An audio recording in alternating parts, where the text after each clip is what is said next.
I'm going to talk a bit about projection, priestessing, shamanism, and how it not necessarily differs, but differs to and sits beautifully alongside counseling and therapy practices.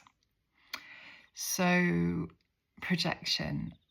A few years ago, I was shown and told that priestessing, being a priestess, this is how it differs to being a therapist.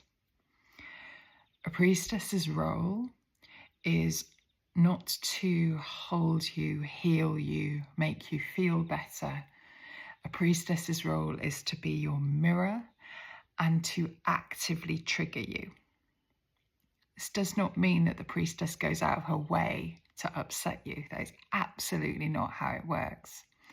What happens is the intuitive, channeled things, actions, rituals, words, support, connection comes through in order to poke the bits of you that have not been healed.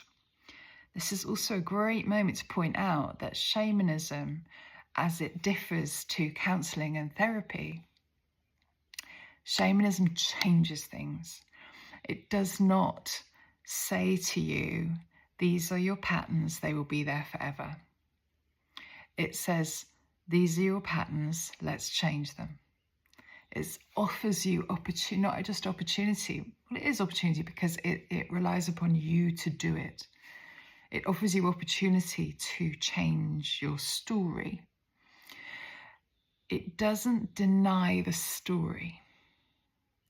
It says, here's your story. I honor it. I hear it. This is hard. And there's these processes within it. We find the story if it's not already found or known. We grieve the story. And this is a part that can't be rushed. If you are still needing to grieve it more, to be witnessed in your grieving, to be told this was not okay, grieve some more. Shout it, dance it, sing it, be witnessed, be heard, be reflected back to, like, this was not okay. You find the story, you grieve it for as long as is needed. And maybe you keep going back into the story, finding more depth, grieving more depth, grieving more depth. And then comes the bit when it is ready, which is actively changing what happened. So shamanism is not a straight line of time. Shamanism proves to us that we can go back to when things happened, change them at the root, and then step back forward in our lives. What this looks like in, the practices are of soul retrieval and of cord cutting and of rewriting of contracts, soul contract work. And these things go back to the moment it happened, change it, and then bring you back forward to the age you are now. And what happens is you grow up from that age. Let's say you were 12 years old when this trauma happened, when this thing happened. We go back to that point, we shift the energy around it after you've done all the grieving, after you found the story, etc., etc. And then we go back to that point, we do the active shamanic healing work, and we change the energy around it. And then you grow back up energetically to the age you are now.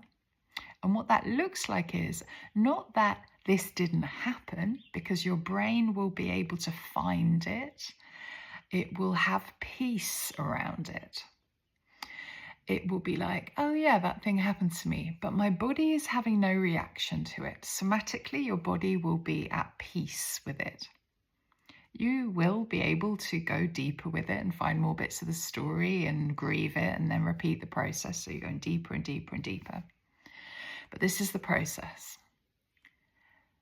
So one of the things that often happens with I'm going to talk about projection in a minute. One of the things that often happens with this work is we can get stuck in the story. So remember, there's these 3 parts of the process. And when we know our story really, really well, we can get stuck in it. So I just really want to encourage and remind us that there are these 3 parts of the process. Okay, I want to talk about projection because this is a part of it. And we started with this. So the priestess's role is to create a trigger.